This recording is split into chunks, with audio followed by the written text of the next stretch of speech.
I raised my brother's son for 10 years. Yesterday, I found out he was never his son, and my whole family knew. Yesterday, I was standing in the living room folding a heavy basket of warm laundry when my 10-year-old son casually asked me a question that completely stopped my heart. He asked me why his middle name is my dad's middle name if he is not actually related to us. That one quiet question from a child is exactly how I found out my entire family has been actively lying to my face for 10 straight years. His name is Ethan. I have raised him entirely by myself since he was 8 weeks old. He calls me Mama every single day. But legally, on paper, I am just his aunt. That is exactly what my family told me a decade ago. 10 years ago, I was 26 years old. I lived alone in a tiny, cramped 2-bedroom apartment right over a loud 24-hour laundromat in Erie, Pennsylvania. I worked long, grueling hours in the deli department at the local Kroger. I had just suffered a devastating miscarriage at 5 months pregnant. The baby was a boy. My boyfriend at the time, the man I thought I was going to marry, packed his bags and left me exactly 2 weeks after I came home from the hospital empty-handed. He stood in the doorway and told me he simply did not sign up for this kind of suffocating sadness. I completely shut down. I did not go back to community college to finish my degree. I just put on my uniform and worked my shifts. I was empty inside in a way I still do not have the proper words to explain. My younger brother Caleb was 23 back then. He lived rent-free in my parents' basement. He was actively using, mostly pills. He would be completely good and sober for a month, and then he would vanish without a trace for 4 days straight. During one of his sober stretches, his girlfriend Marissa got pregnant. We all naturally assumed the baby was Caleb's. She carried the baby, gave birth to a healthy little boy, and then at exactly 6 weeks old, she left the infant sleeping on my parents' floral couch with a handwritten note. The note just said I cannot do this, and she was completely gone.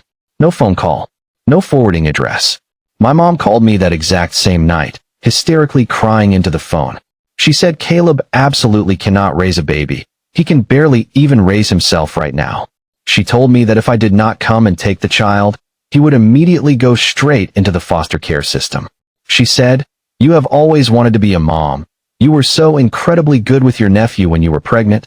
This is your second chance to finally be a mom again." She said it to me like she was doing me a massive, unselfish favor. I said yes before she could even finish her sentence. I drove over and got him that very night. He was so incredibly small. He had a bright red rash all over his neck from the cheap formula they were feeding him. He smelled strongly of sour milk. I took him home to my small apartment that constantly smelled like bleach from the laundromat downstairs. I immediately quit all my extra shifts at Kroger, and I frantically learned how to be a mother in 2 days by watching endless YouTube tutorials. For 10 long years, I was his mom. I was the one who woke up at 3 in the morning and rocked him when he screamed from painful ear infections. I was the one who sat in the bright fluorescent ER waiting room at midnight when he broke his arm falling off his bike when he was 6. I was the one who proudly went to every single parent-teacher conference, every loud Little League baseball game. Even though I was not technically allowed to be listed on the emergency contact list at school, because legally I was not his parent. I paid for his entire life with my deli overtime pay, and then with my manager's salary when I finally got promoted. I did not date a single man. I did not go back to school.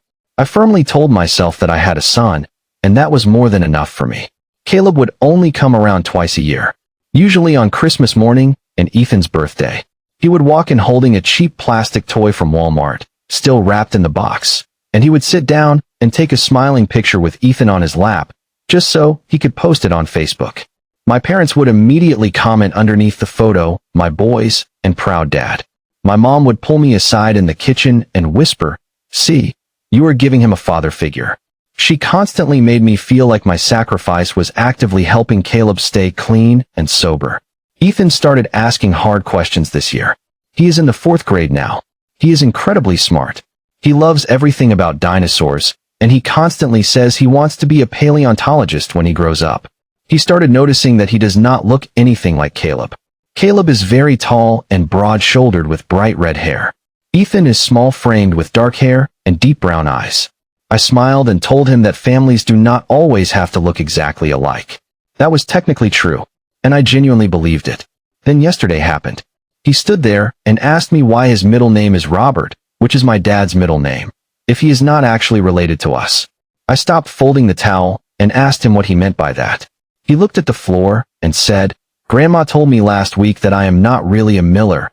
I am really a something else, but she told me not to tell you because you would be really sad." My stomach dropped straight to the floor. I immediately called my mom on speakerphone. She laughed this high-pitched, nervous laugh and said, "Oh, he is just confused. Kids make things up all the time." After I safely put Ethan on the yellow school bus this morning, I drove straight to my parents' house. My mom had asked me to help her clean out the hard drive on her old Dell laptop last week, and I had not finished the job. The computer was still sitting open on her kitchen table. I opened the lid. Her Facebook account was still logged in on the browser. I told myself I would not look. Then I looked. The very first message in the archive was from Marissa.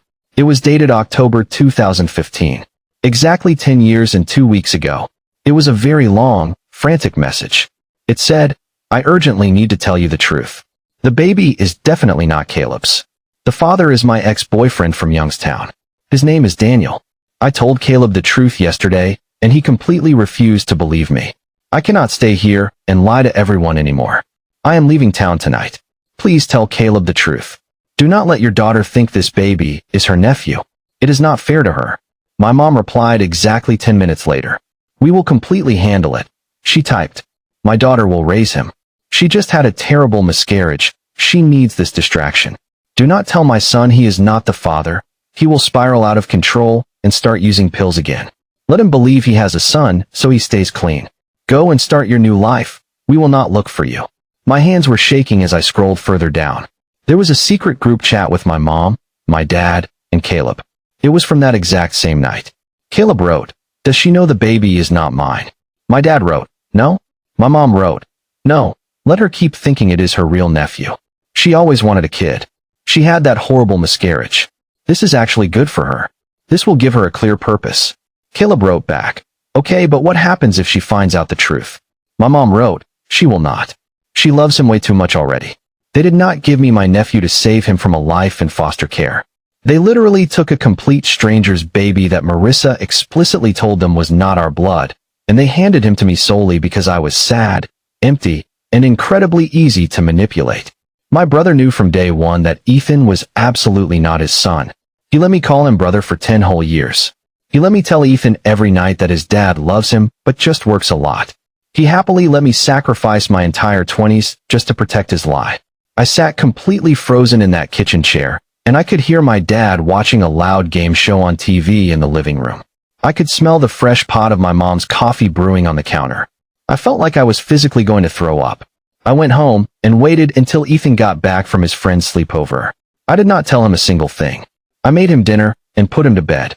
Then I got back in my car and drove straight back to my parents' house at 9 o'clock at night. Caleb was there. They were all sitting around the dinner table eating spaghetti like it was a perfectly normal Tuesday evening.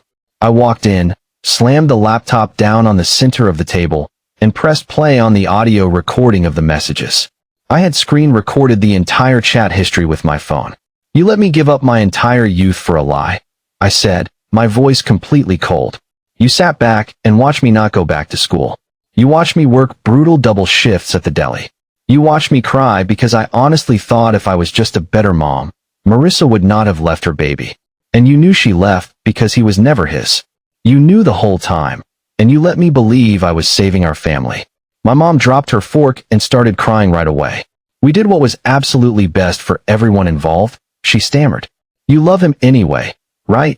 That is the only thing that matters. You really love him." My dad wiped his mouth with a napkin. "We did what was best for the innocent baby," he said defensively. "You were the only stable one in the family." Caleb pushed his chair back. "Marissa was completely crazy. She didn't even know who the real father was," he argued. "We thought it was much better if you just did not know the details. You were so incredibly sad after your baby died. We thought this would finally fix you." That word, fix you. I looked at the three of them sitting there, and I felt something dead and cold settle deep in my chest. They did not see me as a sister or a daughter in that moment 10 years ago. They saw me as a broken, hysterical woman who just needed a quick replacement baby to shut up. And they conveniently had one lying on the couch. "Ethan is my son now," I told them, staring dead into Caleb's eyes. "Not yours. Not Caleb's. Mine. I raised him. I fed him. I stayed awake with him. I am filing for full legal adoption this week. I talked to a legal aid lady on the phone today. In the state of Pennsylvania, after 10 consecutive years of full-time care, I have absolute parental rights. I am moving to Pittsburgh next week to stay at my cousin's place. He is starting a new school in a new district. You will not see him again until he is old enough to legally decide if he wants to see the people who used him as a cheap band-aid. My mom stood up crying. You cannot do that, she wailed. He is our family. Family does not lie for 10 years and casually watch someone give up their whole life, I said, turning away. Family does not give a grieving woman a stranger's baby and call it a gift. Caleb texted my phone an hour ago. You are stealing my son, the message read. I did not answer him. I walked into Ethan's dark room. He was fast asleep with his mouth slightly open. His favorite heavy dinosaur book was resting on his chest. I sat down on the carpet floor, and I just watched his chest rise and fall. He is not my blood. He never was. But I am the absolute only mother he has ever known, and he is the absolute only son I have ever had, and no lie in the world changes that fact. I am not going to tell him the whole ugly truth just yet. He is only 10 years old.